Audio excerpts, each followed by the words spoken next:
자, 카자흐 국제관계 및 세계언어대학교 교원 선생님들과 학생 여러분 모두 반갑습니다. 오늘은 본교 한국학센터의 제3회 한국학 주간 행사 일환으로 나자르바예프 대학교 고호윤 교수님을 모시고 온라인 특강을 진행하게 되었습니다. 특강 제목은 한국인은 왜 핵무장을 원하는가? 한국의 민족주의와 핵 확산이며 잠시 후부터 소중한 시간을 내어주신 고호윤 교수님의 강연을 듣도록 하겠습니다. 모두 여러분들께서도 많이 배워갈 수 있는 그런 의미 있는 시간이 되기를 바랍니다. 그리고 교수님의 강의 시작에 앞서서 기념사진 촬영 위해서 지금 카메라를 켜주시지 않은 참가자들께서는 모두 카메라를 켜주시기 바랍니다. 모두들 카메라 켜주시면 그때 촬영한 다음 교수님 말씀 듣도록 하겠습니다.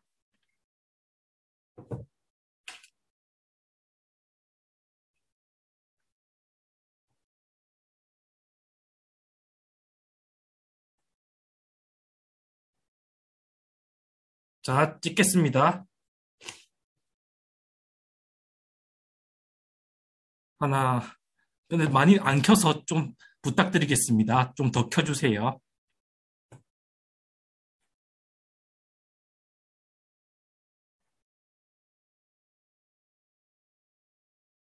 네, 그럼 촬영하도록 하겠습니다. 하나, 둘, 셋. 네, 한 번 더 찍겠습니다. 하나, 둘, 셋. 예, 촬영 다 끝났고 이제 고윤 교수님께서 특강 시작해 주시면 되겠습니다. 네, 안녕하세요. 반갑습니다, 여러분. 제 소리가 잘 들리나요? 네, 잘 들립니다. 네. 제가 그 화면을 하나 공유하고 싶은데, 우성환 교수님 화면 공유를 좀 켜주시겠어요?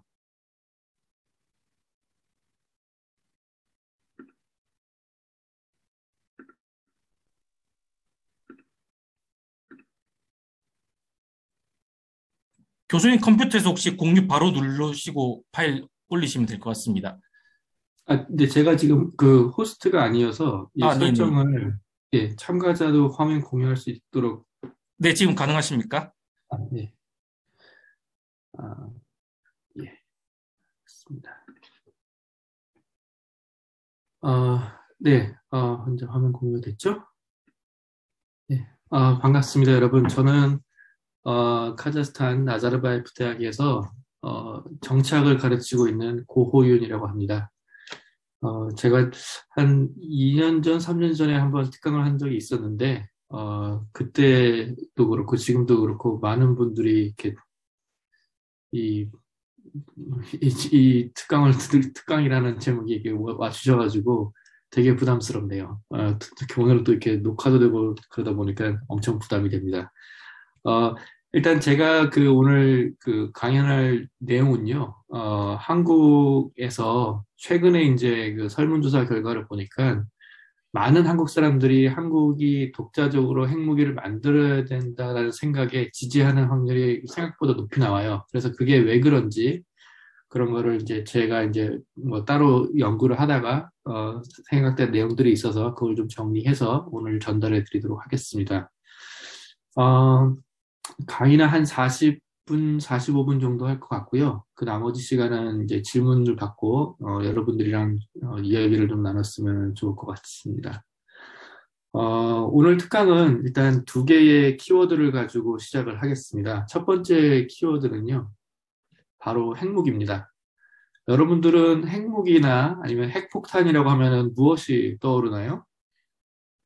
제가 그 6년 전에 카자흐스탄에 처음 왔는데 그때 이제 카자흐스탄에 대한 이야기들을 많이 들었는데 그 중에서 이제 기억에 남는 것 중에 하나가 옛날 이제 소련 시대 때부터 카자흐스탄에서 핵실험이 많이 있었고 그래서 많은 카자흐 사람들이 그 핵실험 때문에 피해를 보고 고통을 받았다라는 이야기를 들은 적이 있습니다. 카자흐스탄은 전 세계적으로 아마 제일 많은 핵실험을 경험했던 지역이기도 합니다. 그래서 아마 핵무기라는 그 단어를 보시면은 여러분들은 핵실험이나 아니면 세미플라틴스크 같은 단어들을 연상시킬지도 모르겠습니다. 또 여러분들이 또 한국학을 전공하다 보니까 아마 핵무기 하면은 북한을 떠올리신 분들도 계실 거예요. 북한의 핵무기 문제는 뭐 아시는 분도 많겠지만 정말 큰 국제사회의 문제가 되고 있습니다. 아마 93년부터 이제 1차 북핵 위기가 나타나면서 국제정치의 큰 이제 그 이슈가 되었는데 이 북핵 문제 때문에 한국 내에서도 이제 최근에는 핵무기에 대한 다양한 의견이나 생각들이 나타나고 있고 이 부분에 대해서 오늘 조금 자세히 이야기를 하려고 합니다. 두 번째 키워드는요, 바로 민족주의입니다. 민족주의는 사실 정치학에서 굉장히 중요한 개념이고 또 오랫동안 그리고 그 많은 연구가 이루어진 개념 중에 하나입니다. 민족이라는 개념이 갖는 정치적인 특징 때문에 그런데요. 원래 이제 민족이라는 개념은 정치적인 필요에 의해서 만들어진 개념으로 보고 있습니다. 역사를 전공하신 분들 중에는 이제 민족을 자연적으로 발생한 것이다. 민족이라는 게 사실상 이미 존재하고 있었다라고 보는 입장도 있습니다. 그거를 이제 영속주의적 입장이라고 하는데, 정치학이나 뭐 일반적인 사회과학자들한테는 민족이라는 개념이 근대의 산물로 만들어진 개념으로 본다는 이른바 근대주의적인 입장이 있습니다. 이게 조금 더 보편적인 정치학 내에서는 보편적인 입장이고요. 조금 단어가 어려울 수 있는데 뭐 간단하게 얘기를 하자면은 민족주의라는 거는 원래부터 있던 게 아니라 정치적인 필요에 의해서 만들어진 개념이라는 거예요. 이거를 약간 역사적으로 배경을 설명을 드리자면은 유럽에서 시작된 개념인데 유럽에서 이제 중세 봉건 시대가 끝나면서 근대 사회에 접어들면서 나타난 중요한 현상이 근대 국가라는 개념입니다. 국가가 처음으로 등장한 거죠. 지금 우리가 생각하고 있는 방식에. 근데 이 근대 국가는 과거의 봉건 영주가 통치하던 땅이랑은 크게 두 가지 점에서 달랐는데 첫 번째는 영토가 넓어진 겁니다. 그러니까 봉건 영주들이 관할하던 땅은 사실상 지금으로 치면 그렇게 넓지가 않았어요. 그러다 보니까 자기들끼리 싸우기도 많이 하고 자기들끼리 연합도 하고 배신도 했다가 그러면서 경계선이 계속 왔다 갔다 하는 거죠. 그런데 이제 그 근대 국가가 등장하면서 큰 영토를 가지고 큰 군대를 보유하고 이 국경을 지키는 게 중요한 관건이 된 거죠. 그래서 나타난 게 두 번째 특징인데 강력한 왕이 등장을 합니다. 이 왕이 그럼 무엇을 해야 되느냐? 큰 영토를 이제 통제를 해야 되는데 그 영토에는 누가 있겠어요? 또 많은 사람이 있겠죠? 많은 사람들을 또 통치를 해야 됩니다. 그런데 옛날 작은 그 봉건 영주랑은 다르게 그 은대국가의 왕들은 다양한 사람들을 통치를 해야 됩니다. 다양하다는 얘기는 언어도 다를 때가 있고 심지어 인종도 다르고 종교도 다르고 이렇게 다른 종족들, 다른 인종들, 다른 사람들이 모여있는 집단이 근대국가를 형성하게 된 거죠. 그러니까 왕의 입장에서는 이 사람들을 하나의 국민으로 통합해야 되고 이렇게 단결을 만들어야 되는데 그때 필요에 의해서 만들어진 개념이 민족이라는 겁니다.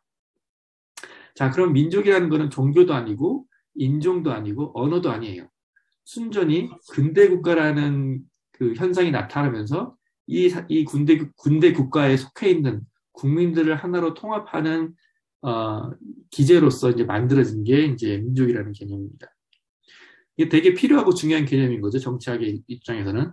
그런데 이제 이게 19세기로 계속 흘러가면서 점차 이제 그 부정적인 영향을 가지게 됩니다. 예를 들면은 이제 다른 나라를 침략할 때 민족주의를 동원한다든가 아니면 뭐 식민 지배를 정당화한다든가 가장 단적인 예가 이제 히틀러의 아리안 민족주의라는 게 있죠. 아리아 민족이 우월하고 다른 민족을 지배해야 된다. 이 아리아 민족이 뭐냐? 독일이라는 국가가 다른 국가를 침공하고 그거를 다 독일에 흡수시켜야 된다는 이야기죠. 이런 식의 이제 개념이 민족주의가 이제 부정적으로 나가는 역사입니다. 그래서 민족주의라는 개념 자체는 사실 정치학에서는 긍정적인 개념은 아니에요.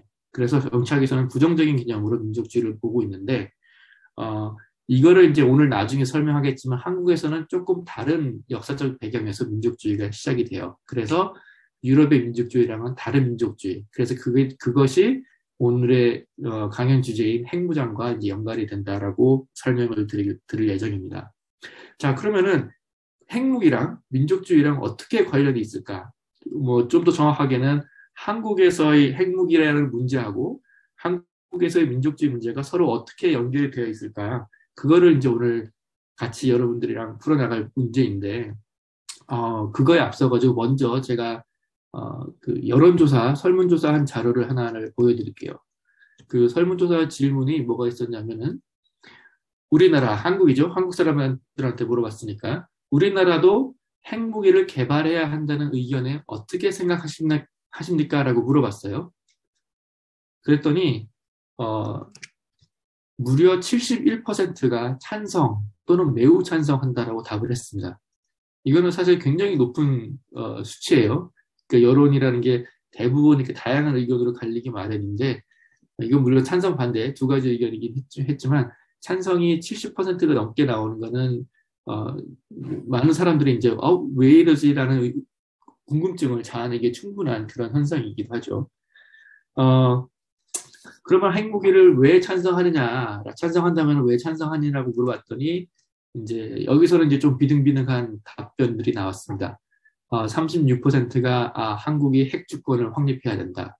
32%는 북한의 핵 위협이 있으니까 우리도 핵을 가져야 된다. 또 다른 31%는 한국이 국제사회에서의 영향력을 키우기 위해서는 핵무기가 필요하다. 이런 식의 답변을 한 거예요. 자, 그러면은 보기에는 되게 단순하고 명료한 이야기입니다. 한국 사람들은 핵무장을 원하고 핵무장을 원하는 이유는 우리가 핵주권을 확립하고 북한 핵 위협에 능동적으로 대처하고 또 국제사회에서도 핵무기를 가지고 있는 힘 있는 나라로 자리매김하고 싶다. 이런 어떤 생각을 가지고 있다는 걸 알게 됐는데 여기서 저는 이제 조금 더 나가서 그렇다면 한국 사람들이 왜 이런 생각을 가지게 됐을까라는 질문을 가지게 됐습니다. 왜 한국 사람들은 핵주권이라는 생각을 떠올리고 왜 핵을 통해서 국제사회에서 영향력을 가져야겠다라는 생각을 가지게 되었을지 그거를 오늘 조금 살펴보려고 합니다. 핵무장이라는 거를 얘기를 하려면은 사실 되게 많은 이야기를 해야 되는데 간단하게 설명을 하자면은 한국을 비롯한 많은 국가들은 핵무기를 만들지 않기로 약속을 했어요. 이거를 이제 NPT라고 하는데 혹시 NPT라는 단어를 들어본 적이 있나요? NPT라는 단어가 뭐를 뜻하냐면은 Nuclear Non-Proliferation Treaty예요. 이게 그 쉽게 말하면 핵 확산 금지 조약인데 정확하게는 이제 핵 무기 확산 금지 조약이겠죠. 이 NPT 핵 확산 금지 조약은 몇 가지 원칙이 있습니다. 이게 이제 1968년부터 발효가 된 국제 협약인데 여기에는 전 세계 거의 모든 국가가 포함이 돼 있어요. 카자흐스탄도 포함이 돼 있고 미국, 뭐 우크라이나 모든 나라가 여기에 사인을 해서 서명을 해서 동참을 하고 있는 국제 협약 중에 하나예요. 중요한 원칙 중에 하나가 뭐냐면은 이게 1968년에 시작됐으니까 그 이전에 그러니까 1968년 이전에 핵무기를 가지고 있는 나라들은 계속 핵무기를 가지고 있을 수 있지만 그 이후에 1968년 이후에 핵무기를 만들려고 하는 나라들은 그렇게 만들어서는 안 된다라는 원칙이에요.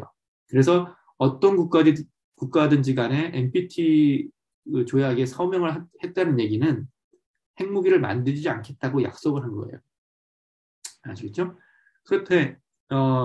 그러면 핵무기를 안 만든 국가는 핵무기를 만든 국가랑 이게 좀 불공평한 거 아니냐 이런 생각이 들겠죠.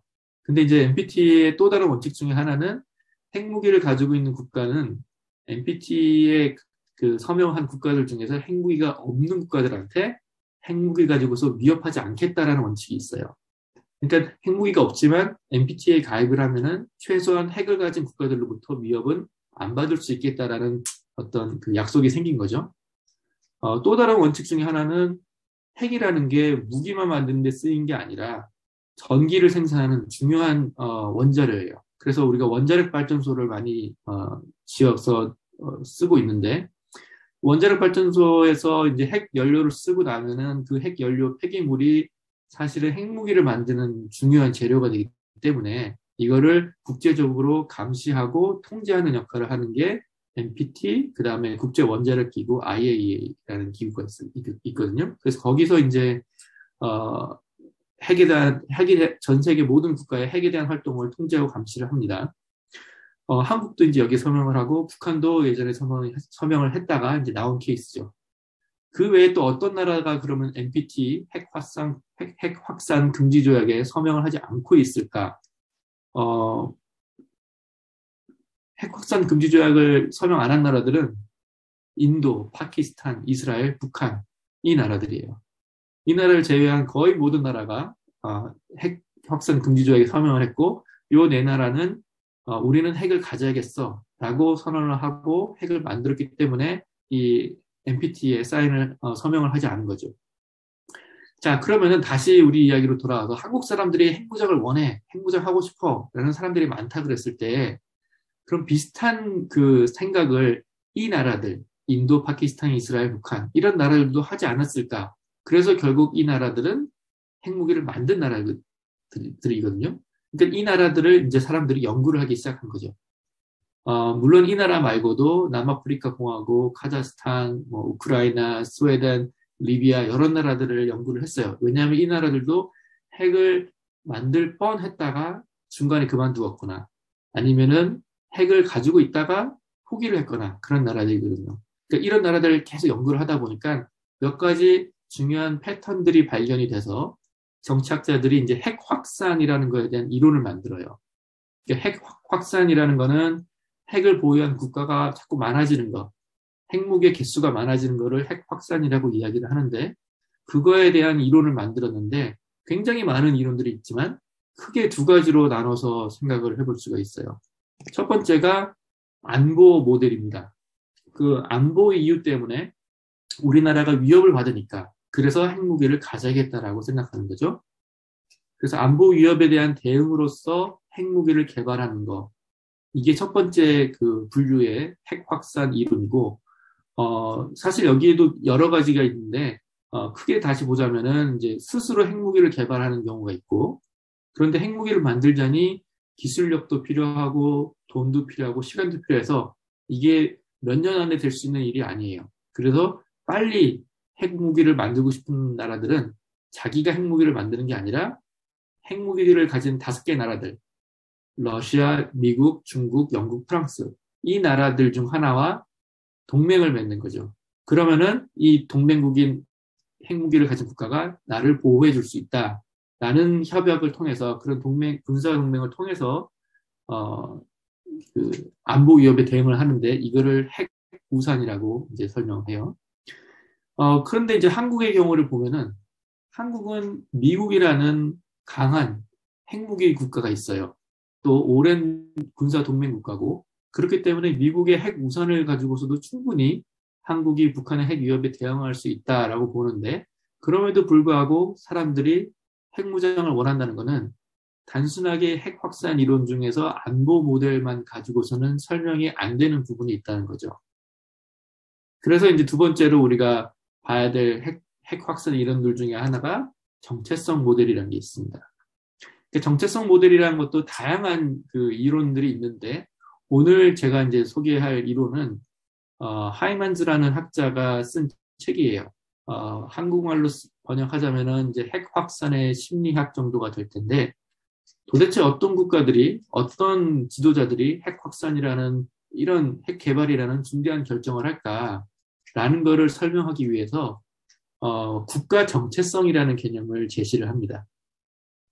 국가 정체성이라는 개념은 하이만즈 말고도 많은 학자들이 이야기를 하는데 오늘 이야기할 개념은 특별히 이제 핵 무장, 핵 개발에 관한 거기 때문에 기존에 만약에 혹시 알고 있는 국가 정체성이 있다면은 약간 좀 다를 수 있다는 것을 염두에 두면 좋겠습니다. 국가 정체성 개념이라는 거는 이제 우리나라가 어떤 나라냐, 어떤 나라여야만 하는가라는 생각인데 그거를 그 정의할 때 있어서 하이만즈가 봤을 때는 다른 국가와의 관계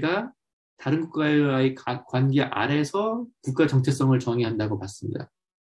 이 다른 국가의 관계를 크게 두 가지 기준을 가지고서 바라보는데, 하나는 지위, 그러니까 우리나라가 국제사회에서의 지위가 어떠냐, 이런 의미인데, 보다 정확하게는 다른 국가와의 관계이기 때문에 어떤 국가와 우리 국가와의 지위가 동등하냐, 동등하지 않느냐, 이런 정도의 입장으로 생각을 하시면 됩니다.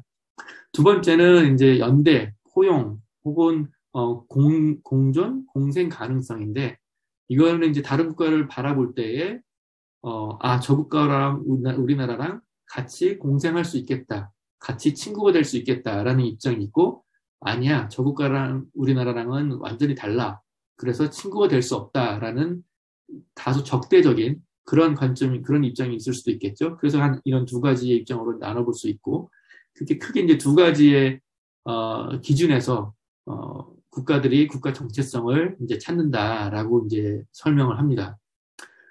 그런데 여기서 중요한 거는 하이멘지가 얘기하는 다른 국가라는 거예요. 여기서 이제 다른 국가라고 제가 써놨는데, 카자흐스탄 외에 다른 국가라고 하면은, 예를 들자면은, 카자흐스탄 말고 전 세계에 있는 모든 국가를 얘기하느냐? 그거는 아니에요. 그러니까 카자흐스탄 이외에 다른 국가라고 했을 때 하이멘지가 중요하게 생각한 다른 국가라는 개념은 카자흐스탄 때 정말 의미가 있는 국가들인 거죠. 자, 한국의 예를 다시 들어볼게요. 한국이 한국의 국가 정체성을 설명할 때에는 예를 들면 남미에 있는 파라과이나 유럽에 있는 뭐 라트비아 이런 나라들을 기준으로 생각하지가 않아요. 그럼 어떤 나라를 기준으로 한국의 국가 정체성을 생각할까? 특히 이제 오늘 강연 주제와 관련해서는 안보라든가 핵 이슈가 중요하잖아요. 그렇기 때문에 이런 이슈가 주어질 때는 한국 사람들의 머릿속에서는 우리나라를 규정할 때 중요한 국가는 굉장히 그 좁은 범위로 제한이 됩니다. 오늘 이제 제가 그래서 할 얘기는 안보에 중요한 역할을 하는 국가, 한국의 입장에서 그 국가는 미국이고, 왜냐하면 미국은 군사 동맹이자 핵 우산을 제공하는 나라고, 또 한국 전쟁의 경험을 함께 했던 나라고, 그래서 미국이라는 나라가 안보 측면에서는 중요하고, 또 다른 국가는 일본인데, 일본은 한국이 그 다른 나라, 외국을 바라보는 관점을 형성하는 데 있어서 굉장히 큰 영향을 끼친 나라예요.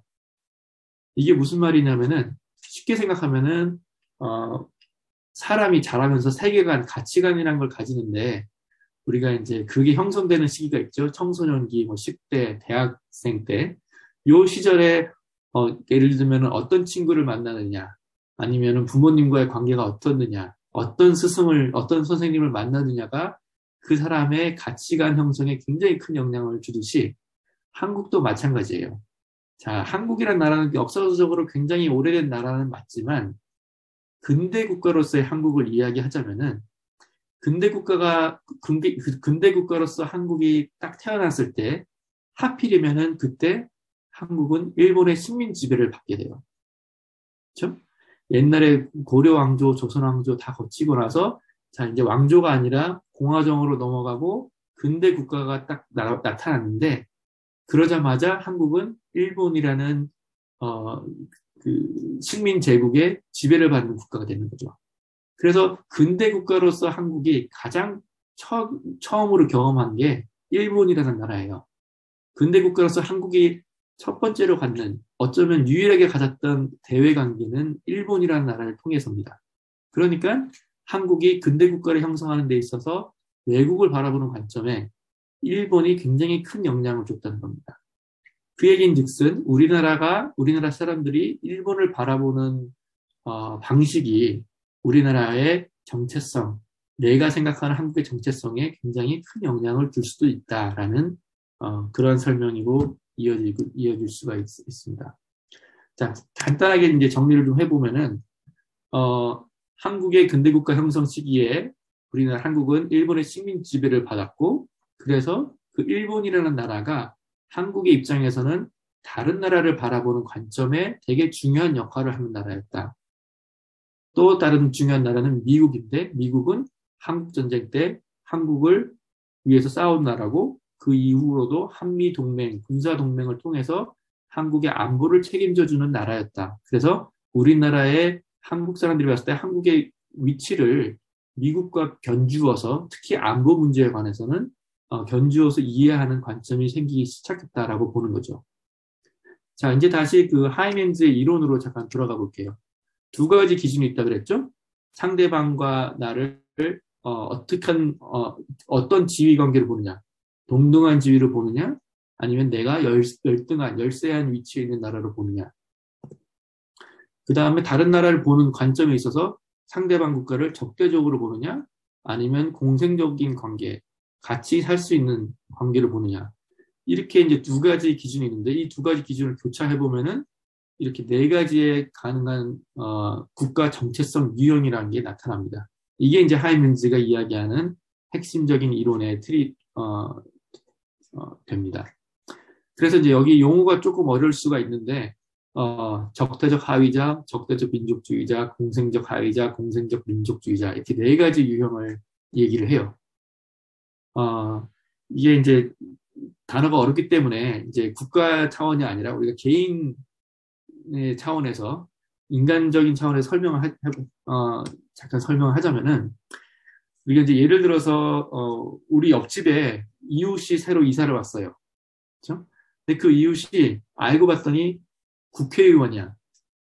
자, 그러면은 나라는 사람의 정체성을 다시 한번 확인하기 위해서 새로운 이웃과 나의 관계를 통해서 나를 이제 돌아볼 수가 있는 기회가 생기는 건데, 이 새로 온 이웃이 국회의원인데, 이제 예를 들면은, 내가 그 사람은 뭐 국회의원이지만 같은 동네에 속해 있으니까 같은 이웃이고, 같은 마을에 속해 있는 대상으로 보고서는, 충분히 좋은 이웃이 될 수 있다라고 생각을 하는 거죠.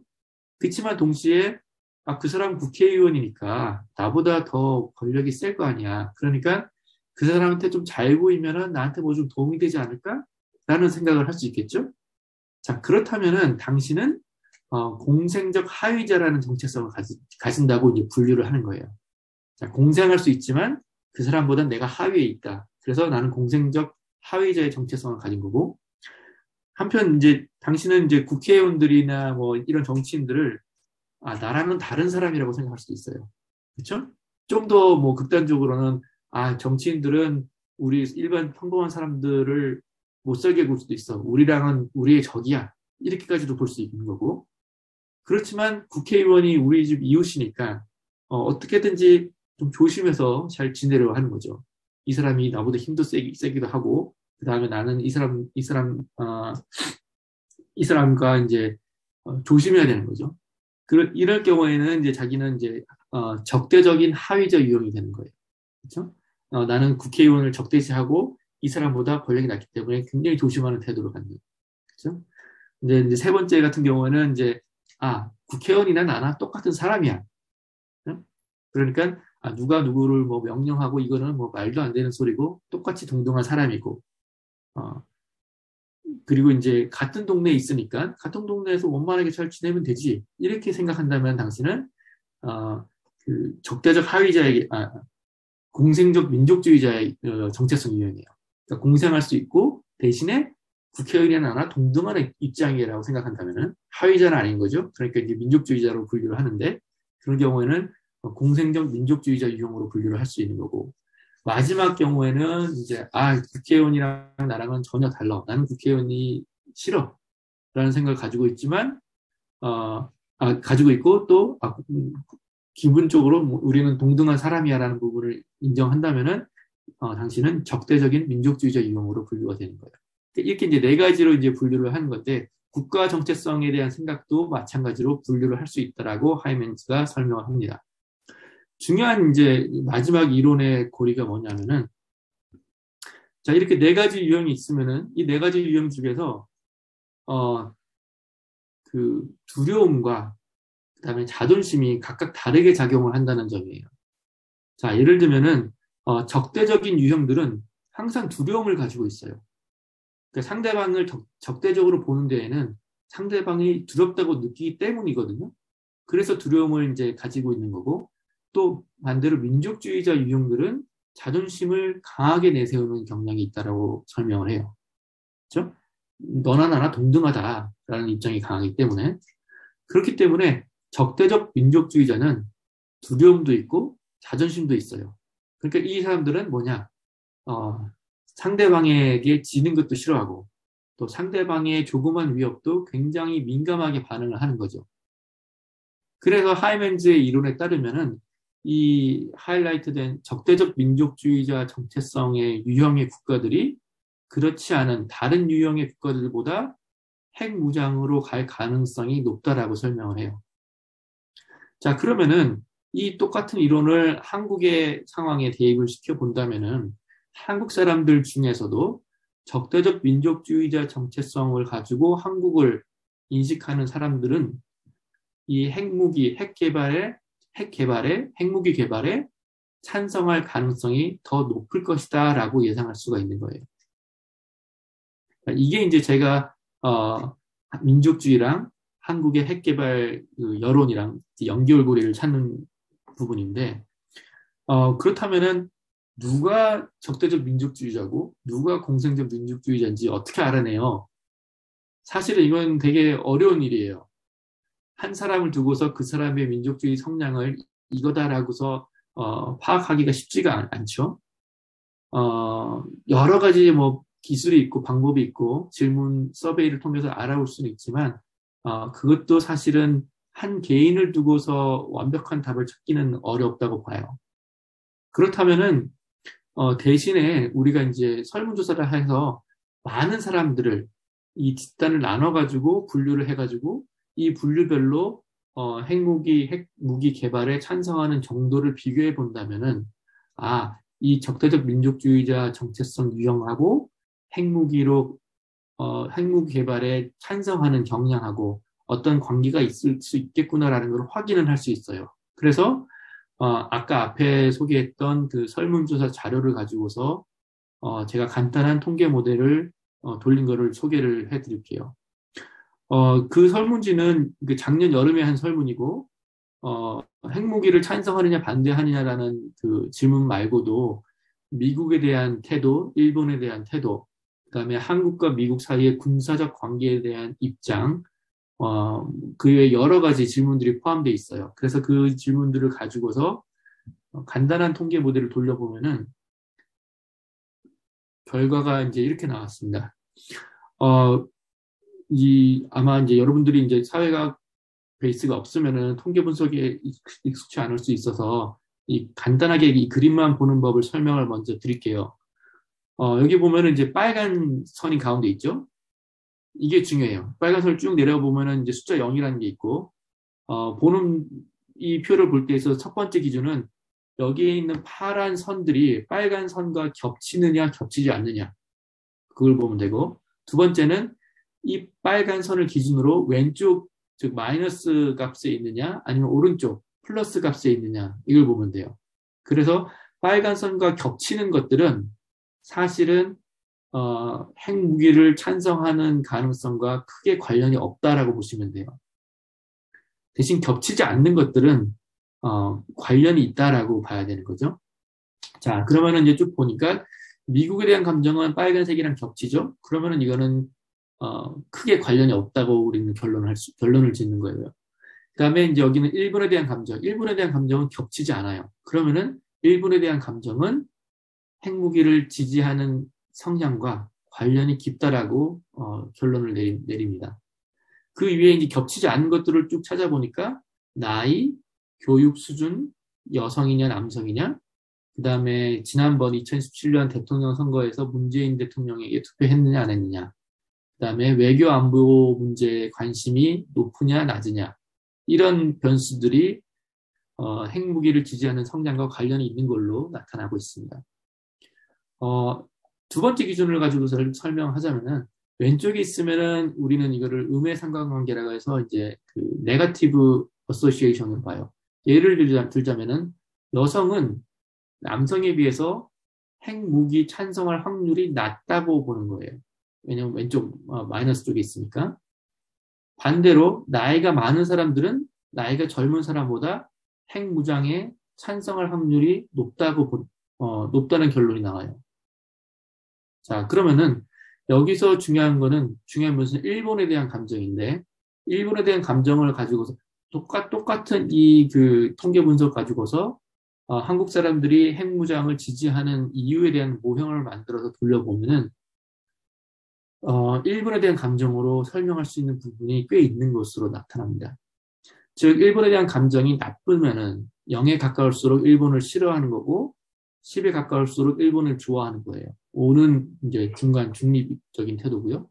그러면은 일본에 대한 감정이 나빠지면 나빠질수록 핵무기 개발에 찬성할 확률이 높아져요. 그러니까 일본에 대해서 일본을 좋게 생각하는 사람들과 나쁘게 생각하는 사람들의 차이는 꽤 커지는 거예요. 지금 여기 보면은 0.18, 한 18% 확률로 찬성하는 걸로 나타났는데, 일본에 대한 감정이 나쁜 사람들은 벌써 35% 정도가 나와요. 핵무기에 찬성할 확률이. 사실 이제 한국 사람들이 이런 그 핵무기를 찬성할 이유 중에 하나가, 그거를 이제 설명해주는 동기 중에 하나가 일본에 대한 감정이라는 거죠. 반대로 미국에 대한 감정은 사실 큰 차이가 없어요.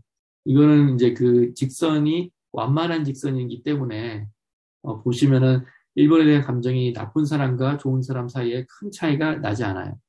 그렇죠? 한 10% 차이도 안 나는 그 정도 차이인데, 이렇게 우리가 생각을 해보면은 그 민족주의, 즉 일본에 대한 경험 때문에 적대적인 그 관점을 가지게 되고, 그 다음에 미국과 우리가 동등하다라고 생각하는 사람들일수록, 즉 적대적 민족주의 성향을 가진 사람일수록 우리가 핵무장을 찬성할 확률이 높아진다라는 일종의 이제 증거를 하나를 찾을 수가 있습니다.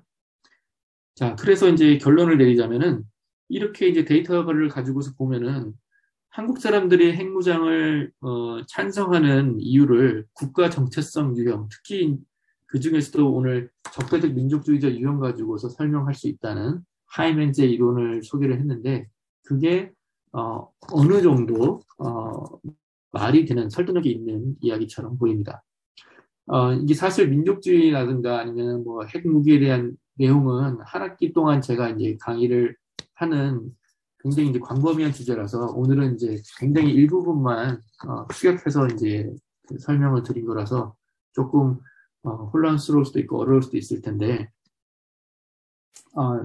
그 끝으로 살짝만 조금 민족주의에 대해서 조금 언급을 하자면은, 한국 사회에서 이 적대적 민족주의라는 거는 꽤 중요하고 오랫동안 지속된 현상입니다. 특히 여기서 이제 적대적이라는 거의 대상이 일본이라는 점에 주목할 필요가 있습니다. 앞에서 이제 잠깐 설명했지만 한국의 민족주의는 유럽의 민족주의랑은 다른 그 배경에서 출발을 했어요.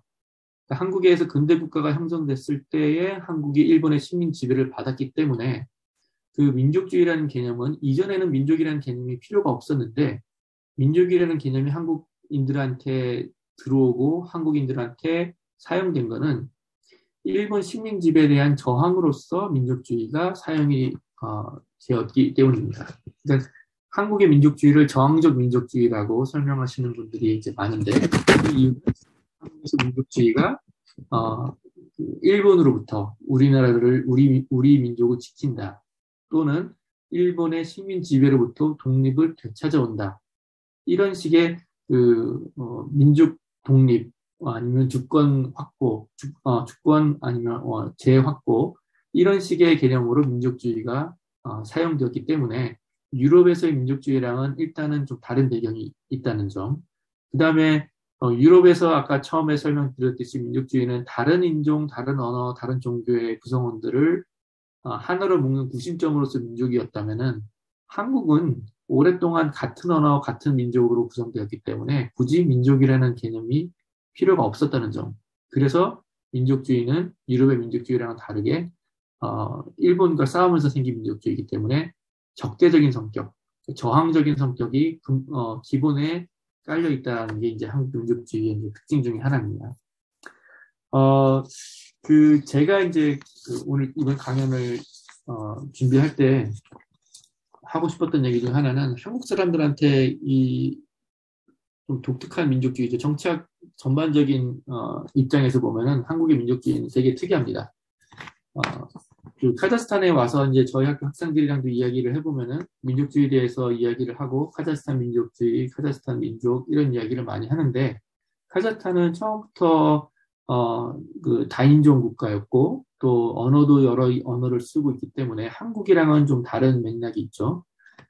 그래서 이제 한국에서 그 민족주의가 어떻게 활용이 되는지를 학생들한테 설명해주고 하다 보니까 되게 한국에서는 이 민족주의, 특히 이제 일본에 대한 그 저항적인 민족주의 영향 때문에 반일 민족주의라는 개념이 상당히 강하게 두드러집니다.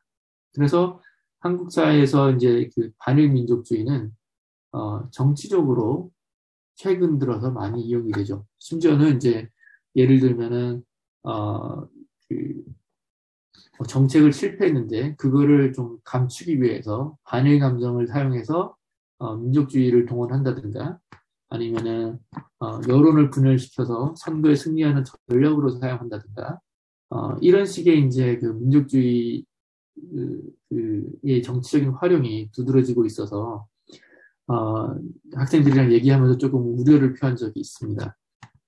민족주의라는 게 특히 이제 근대 국가가 독립되고 그 과정에서 중요한 역할을 한다는 그거는 뭐 모두가 다 인정하는 사실이지만, 한국이라는 특수한 상황, 한국이 가진 역사적인 특수한 경험 때문에 사실 이제 한국의 민족주의가 적대적 민족주의로 발전될 가능성이 크다는 점, 이거를 저는 조금 걱정스러운 눈으로 보는 편입니다.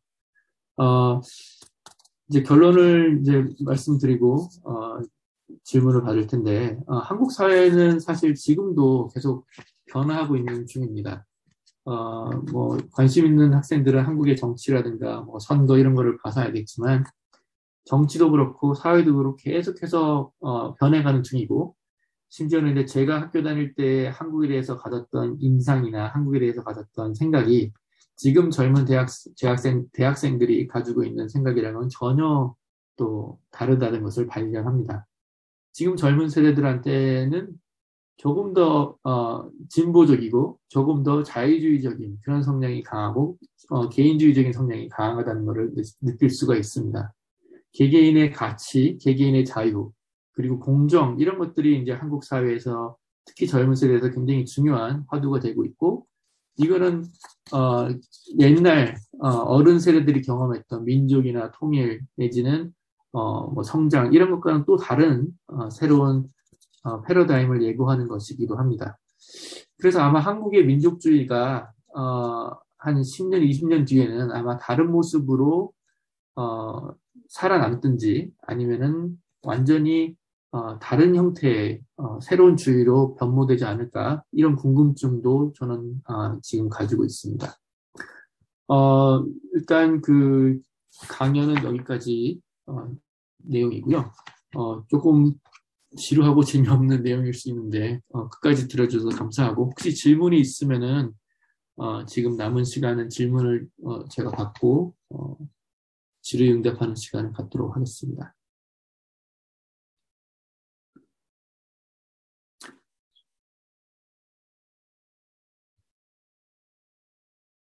질문을 채팅창에 올리셔도 되고 아니면은 그냥 손 들고서 마이크 켜고 질문을 하셔도 되고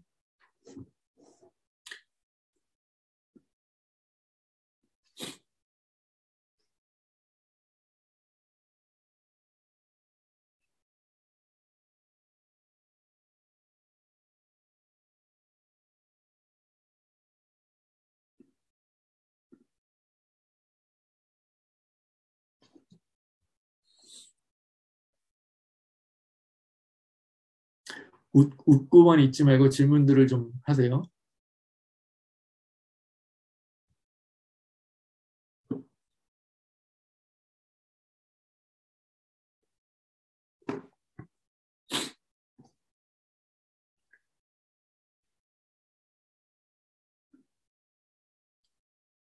아니면 제가 그 강의 중에 했던 것 중에 뭐 이해가 안 된다던가 아니면 뭐 한국어가 잘 안 들려서 모르겠는 거를 질문하셔도 됩니다.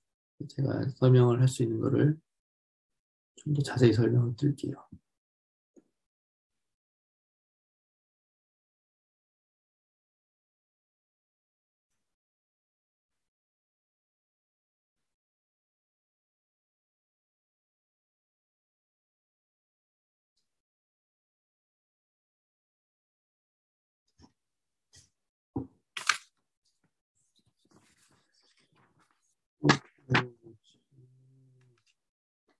잠시만요.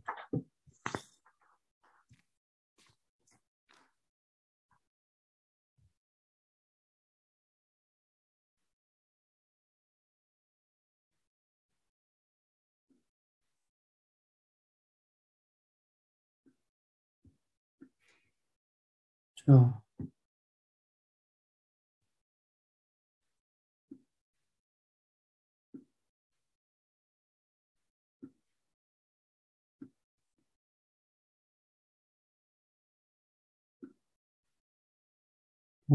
오상호 교수님, 어떻게 진행을 해야 되나요? 학생들이 질문이 없는 것 같은데. 예, 예. 그럼 질의응답 시간을 이렇게 또 할애해 주셨는데 학생들이 강의가 너무 완벽했는지 궁금한 게 없는지 그런 것 같습니다.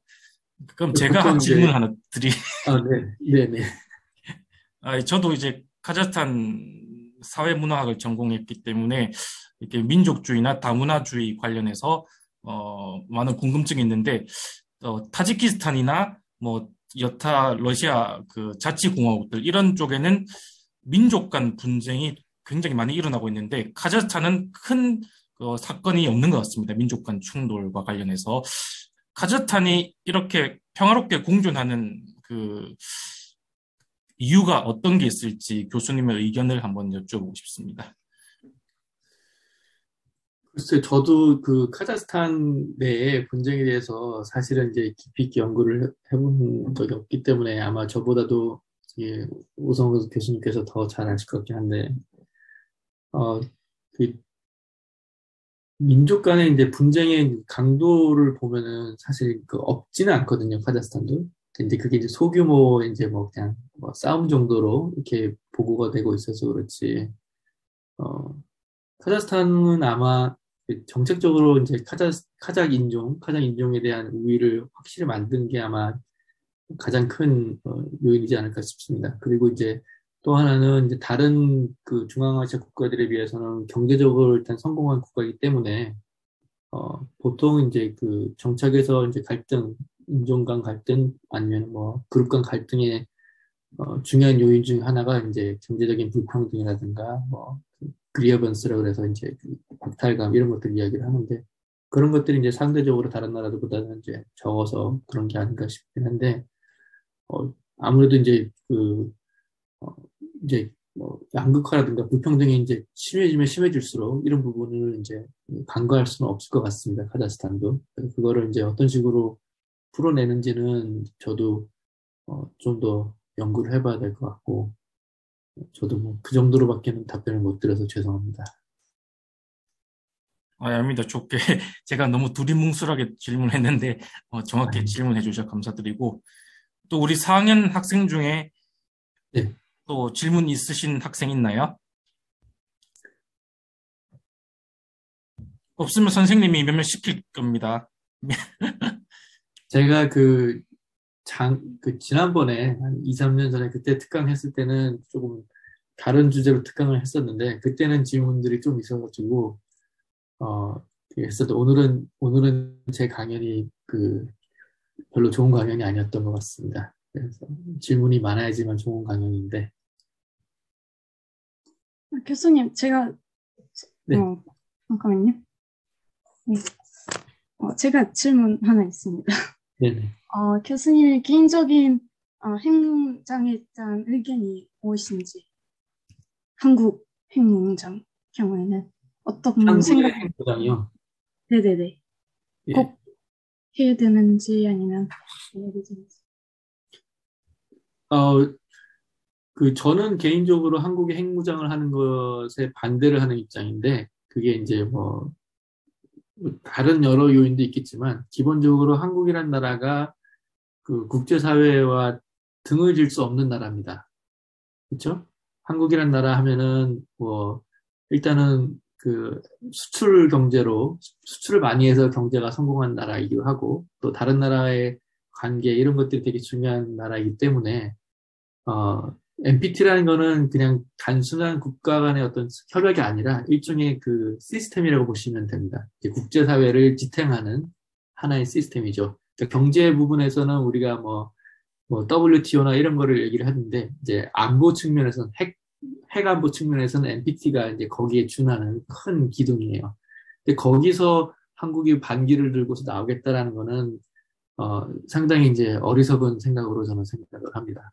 그렇기 때문에 이제 저는 개인적으로 한국이 핵무장하는 것에 대해서는 반대를 하고 그게 이제 결코 한국의 입장에서 별로 도움이 되지 않는다라는 주장을 가지고 있습니다. 네, 감사합니다. 네. 예, 교수님 채팅창에 질문이 올라왔는데 제가 말씀드리겠습니다. 네네, 예, 봤습니다. 3학년의 아이잔 학생의 질문인데, 카자흐스탄과 한국의 관계에 대해서 어떤 조언을 해주실 수 있는지 한번 여쭤보고 있습니다. 그 카자흐스탄과 한국 관계는 이거는 한국 대사님을 모시고서 한번 들어야 될 내용인 것 같은데 글쎄요, 조금 너무 광범위한 질문이라서 제가 그 포인트를 맞게 잡았는지는 잘 모르겠습니다만 카자흐스탄이랑 한국의 그러니까 카자흐스탄 입장에서 제가 설명을 해볼게요. 예를 들자면은 카자흐스탄이라는 나라가 독립을 하고 나서 되게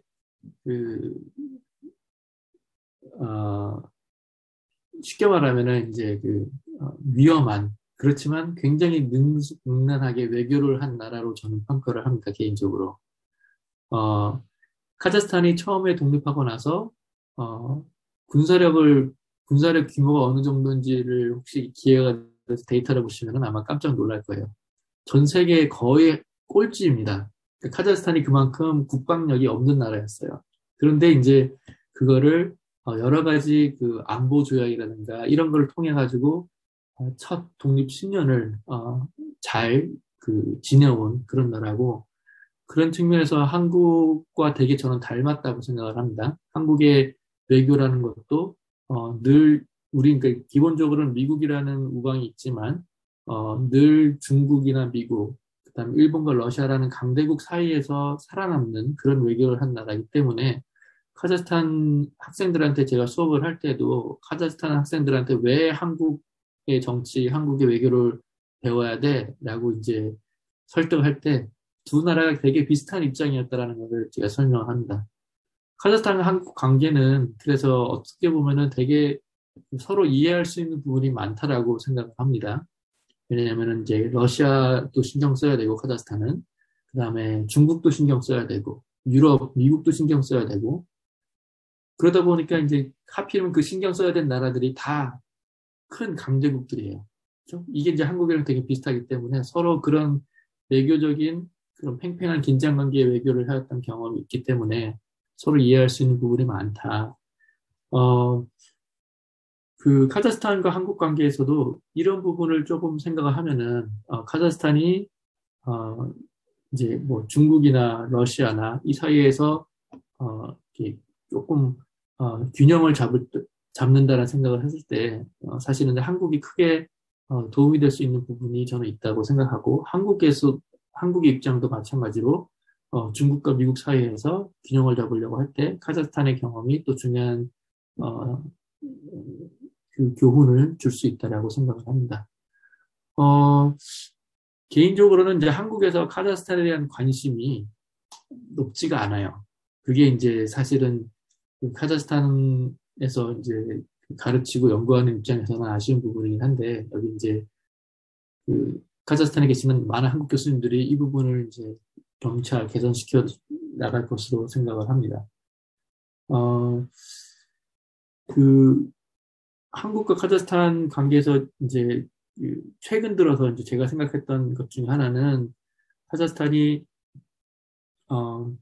러시아나 중국이나 미국, 유럽 같은 강대국과의 관계가 물론 중요하지만 한국과 같은 강대국은 아니지만 그래도 어느 정도 중진국계 배열에 있는 우리가 이제 정치학에서 쉽게 이제 미들 파워라고 하는 그런 국가들이죠.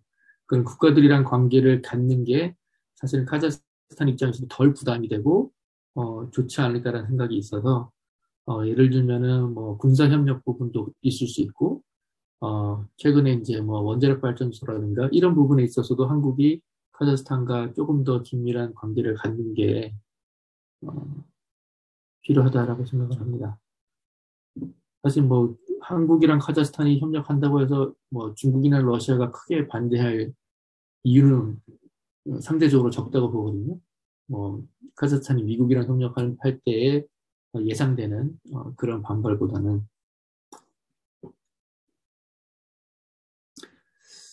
자, 또 질문들이 있나요?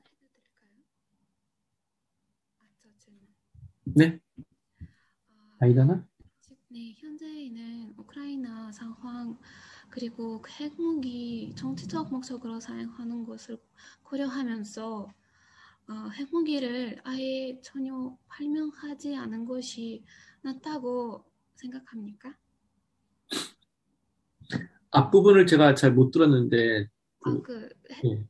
현재 우크라이나 상황 그리고 핵무기를 정치적 목적으로 사용하는 것이 이것을 고려하면서 핵무기를 아예 발명하지 않은 게 낫다고 생각합니까? 한국이요. 네. 한국이 아니면은 어디 카자흐스탄이 아니면 일반 보통 모든 나라들이 전체적으로 전체적으로 핵무기를 발명하지 않은 것이요. 일단은 그 핵무기라는 거는 기본적으로 이거를 우리가 대량 살상 무기라고는 하지만 사용할 수 있는 무기는 아닙니다. 그렇죠?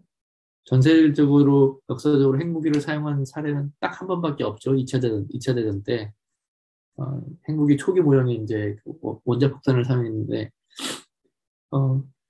그런데도 불구하고 이제 핵무기를 굳이 가져야 되는 이유가 뭐냐라고 생각해 보면은 아까 말씀드린 이제 크게 두 가지 관점에서 우리나라의 안보를 지켜야 되기 때문에 핵무기가 필요하다. 아니면은 우리가 그런 정체성을 가지기 위해서 핵무기가 필요하다. 이 두 가지로 이제 요약이 되는데 저는 이제 우크라이나 얘기를 했지만 우크라이나가 이제 그 독립하면서 소련에서부터 물려받은 핵을 이제 다시 반납을 했잖아요. 그래서 이제 어떤 분들은 이제 우크라이나가 핵을 반납 안 하고 가지고 그랬으면은 뭐 이렇게까지 가지 않았을까 이렇게 말씀하시는 분들을 제가 종종 보긴 했는데 저는 제 생각에는 그게 크게 도움이 될 거라고는 생각하지 않습니다.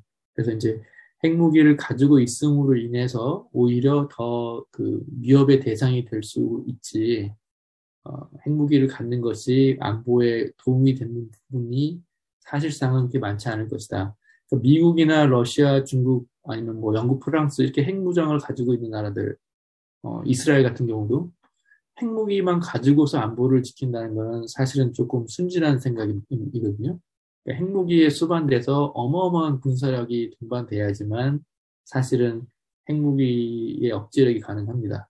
그러니까 핵무기만 가지고서는 그냥 국방력이 약한데 핵무기 하나만 믿고 있으면은 그거는 의미가 없어요. 왜냐하면 핵무기 자체는 공격용 무기가 아니고 쓸 수 있는 무기가 아니기 때문에 그래서 이제 핵무기만 가지고서 이제 우크라이나가 핵이 있었으면 저렇게 안 갔을 것이다라고 하는 비판보다는 오히려 우크라이나가 군사력을 조금 더 빨리 증강시키지 못한 게 오히려 더 안 좋았으면 안 좋았지. 핵무기 포기는 크게 관련이 없다고 생각을 합니다.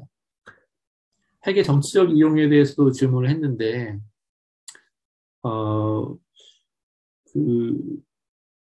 제가 이제 봤을 때 핵을 정치적으로 이용한다라는 거는 사실은 이제 핵 무기 자체를 이용한다기보다는 핵 무장에 대한 이런 주장이죠. 담론이라고 하는 것들을 이제 정치적으로 이용하는 것을 얘기하는 것 같아요. 그러니까 우리가 핵을 가져야 된다, 핵을 가지면 안 된다, 이런 것들이 사실은 정치적인 입장과도 비슷하게 이제 의견이 갈라지는 거라서,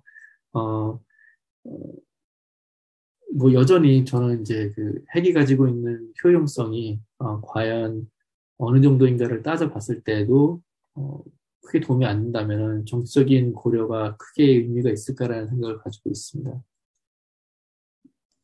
이걸 이제 핵 무장 담론 가지고서 이제 뭐 정치적으로 뭐 조금 더 국민들을 동원하고 조금 더 선거에서 유리하게 작용하고 그런 거는 있을 수 있는데 뭐 그렇다고 해서 그게 반드시 실제 핵무장의 결과로 이어질 것 같지는 않고 최소한 한국에서는 그리고 이제 다른 나라들도 어, 말씀드렸다시피 핵무장이 되게 시간이 오래 걸리는 작업입니다. 그래서 핵무기 개발하는 게 그런 기술을 가지고 있는 나라가 사실은 많지 않고 그런 기술을 가지고 있는 나라들 중에 한국도 포함이 되는데 그런 나라들이 선뜻 핵무장 선언을 가지 않는 이유는 어, 이 정치적인 유리하고 불리하고를 떠나서 국가에 크게 도움이 안 된다.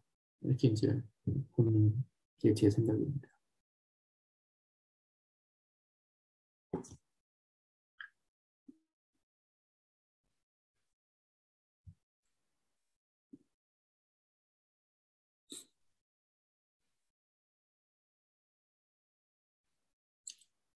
제가 이 화면이 제 랩탑 화면이 작아서 한 화면에 이렇게 많은 사람들이 안 들어와요. 그래서 혹시 질문을 하시는데 제가 못 보면은 마이크를 켜시고 그냥 말씀하시면 제가 답을 하겠습니다.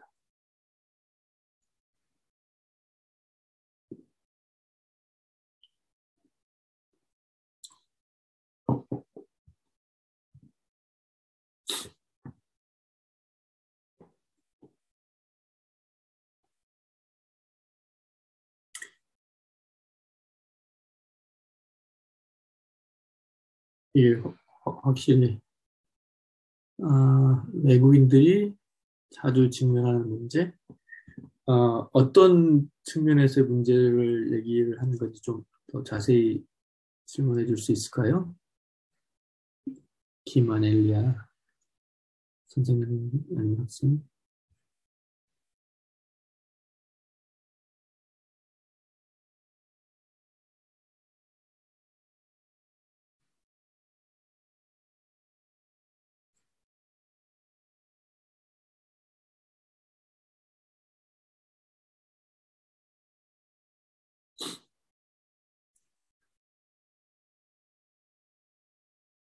그 질문에 제가 지금 봤거든요. 예, 어떤 종류의 문제, 그 외국인들이라는 게 한국인 외국인을 말씀하시는 건지, 그리고 문제라는 게 아니면 뭐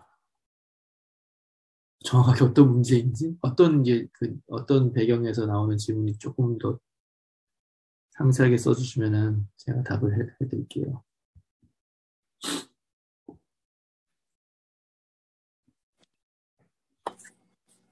저 질문이 있는데요. 네. 실례가 안 되면 공생적 가위자에 대해서 좀 더 자세하게 설명해 주실 수 있으세요? 아까 정태적 가위자, 정태적 민족주의자에 대해서 좀 동네에 새로 나온 분이 나와서 그분이 국회의원이라서 이렇게 쉽게 예문을 하셔서 쉽게 이해할 수 있었어요. 그 공생적 가위자를 더 자세하게 설명해 주실래요? 네. 공생적 하위, 그러니까 공생적이냐 적대적이라는 축이 하나 있고, 그렇죠? 그 다음에 하위자냐 민족주의자냐는 축이 있는데, 공생적 하위자라는 거는 상대방을, 그러니까 이제 여기서는 이제 국가 간의 관계니까 상대 국가를 함께 갈 수 있는 파트너 혹은 친구, 동료로 생각하는 거죠. 예를 들면은 한국이 일본을 볼 때, 일본도 우리랑 같은 국가고 우리와 같은 협력할 수 있는 일본은 우리의 친구 이렇게 생각하는 입장이 공생적인 거예요. 그런데 한국 사람들은 그 일본 식민 경험 때문에 그렇게 볼 수 있는 사람들이 이제 점점 줄어든 거죠. 일본은 우리의 적, 뭐 적이 싸워야 된다 그런 적이 아니라 그렇죠? 일본이랑 우리랑은 좀 껄끄러운 과거가 있기 때문에 그렇게 편하지는 않아. 약간 좀 선을 긋는 거죠. 예. 근데 그게 아닌 거죠. 공생적이란 거는 이제 왜냐하면 일본과 나 사이에 어떤 과거의 어떤 껄끄러운 일들보다는 지금 일본과 우리가 큰 국제사회, 세계라는 공동체에 같이 속해 있다. 그러니까 같이 잘 지내보자. 이런 생각을 가지는 게 공생적인 입장인 거예요. 그다음에 이제 하위자라는 거는 이제 조금 아까 국회의원 예를 들어서 이해가 됐을지 모르겠는데 이제 국회의원이랑 나랑 똑같은 사람이다라고 하는 사람들은 이제 동등하게 보는 지위 측면에서 그렇죠? 포지션이 동등하다고 보기 때문에 이제 민족주의라고 설명하는 거고 아니다. 국회의원이니까 나보다 지위가 높다라고 생각하는 경우는 내가 하위자다라는 입장을 가진 거죠. 그래서 공생적 하위자라 그러면은 저 사람 국회의원이니까 내가 더 권력이 권력이 작고 내가 저 사람보다 하위에 있는 것을 인정하지만 저 사람과 적대시하지 않겠다. 저 사람과 좋은 관계를 유지할 수 있다라는 믿음을 가지고 있는 거예요.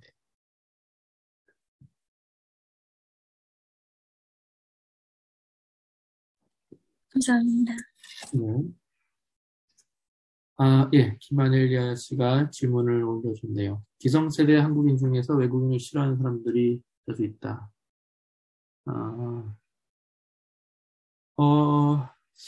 이게 한국에서 되게 이제 많이 나오는 이야기들 중에 하나인데, 외국 사람들을 이제 싫어한다라고 생각을 많이들 이제 외국 사람들이 하시는 것 같아요. 첫 번째, 이게 저는 이제 이거를 조금 분석적으로 설명을 하는 거를 하다 보니까 설명을 드리자면은, 나이가 드신 분들한테 외국은 되게 제한된 경험이에요. 외국 사람들을 접할 기회가 많지가 않았어요. 지금 우리는 뭐 여행도 많이 다니고, 물론 코로나 때문에 많이 못 가지만, 여행도 다니고, 또 외국 사람들 여행 오기도 하고, 또 인터넷으로 통해서 외국 사람들을 많이 경험해서 그런 부분에 대해서는 약간 조금 열려있는 마음인데, 나이가 드신 분들한테는 그런 기회가 많이 없었죠. 그러다 보니까 이제 외국에 대해서 조금 배타적인 태도를 가질 수 있겠다라고 이제 설명을 할 수 있어요. 근데 싫어한다라기보다는 몰라서 그러는 경우가 있어요. 그렇죠? 그러니까 한국 사람들을 이제 기회가 있는 분들은 잘 아시겠지만 외국 사람들을 싫어한다기보다는 잘 모르니까 때로는 이제 외국 사람들 입장에서는 무례하다고 느낄 수 있는 것들 그런 것들을 이제 많이 겪죠. 저도 사실은 이제 잘 몰라서 상대방 외국 사람들의 그 사람의 문화라든가 그 사람의 뭐 취향이라든가 그런 걸 모르니까 제가 하는 말들이나 이런 것들이 되게 공격적으로 들릴 수가 있어요.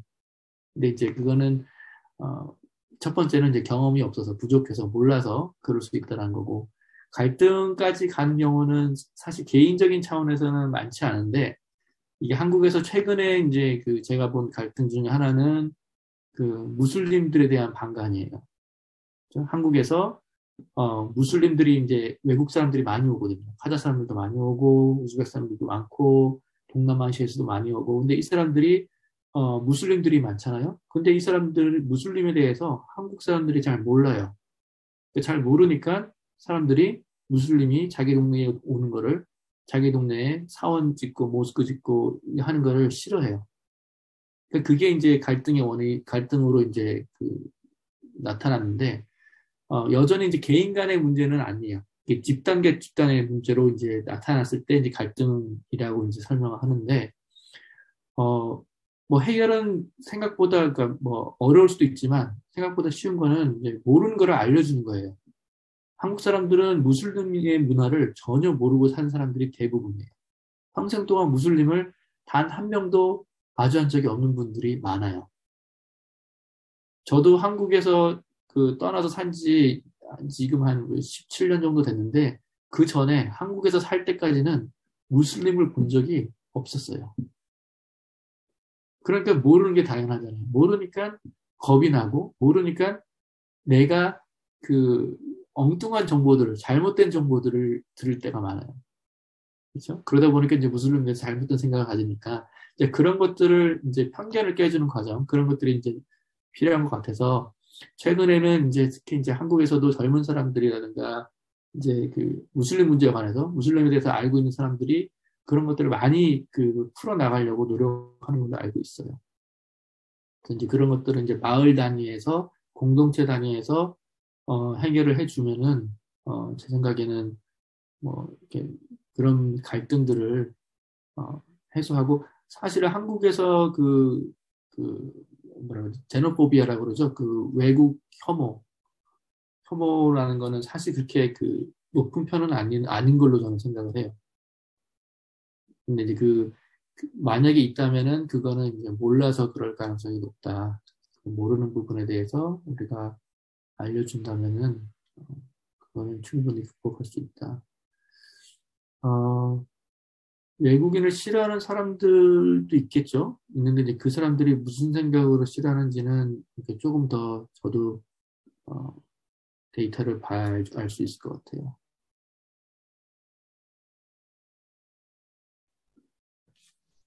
네, 이제 정해진 특강 시간이 거의 다 되었기 때문에 질문 없으면 오늘 특강을 마치도록 하겠고 어, 오늘 또 바쁜 시간 중에 저희 특강을 위해서 어, 참여해 주신 고은 교수님께 제가 학생들을 대표해서 감사의 말씀 드리겠습니다. 그리고 학생 여러분들도 이제 대학원을 가고 싶거나 더 공부하고 싶은 사람들이 있다면 꼭 한국어가 아니라 한국과 관련한 그런 정치적인 문제, 국제 정치적인 분야에 대해서도 공부할 수 있기 때문에 오늘 교수님의 특강을 듣고 그런 생각이 들었다면 개인적으로 의미가 있었던 시간이 아닐까 싶습니다. 자, 그럼 오늘 참가해 주신 분들 모두 수고하셨고 고용 교수님께도 감사의 말씀 드리겠습니다. 네, 모두 수고하셨습니다. 네, 감사합니다. 안녕히 계세요. 감사합니다. 감사합니다. 안녕히 계세요.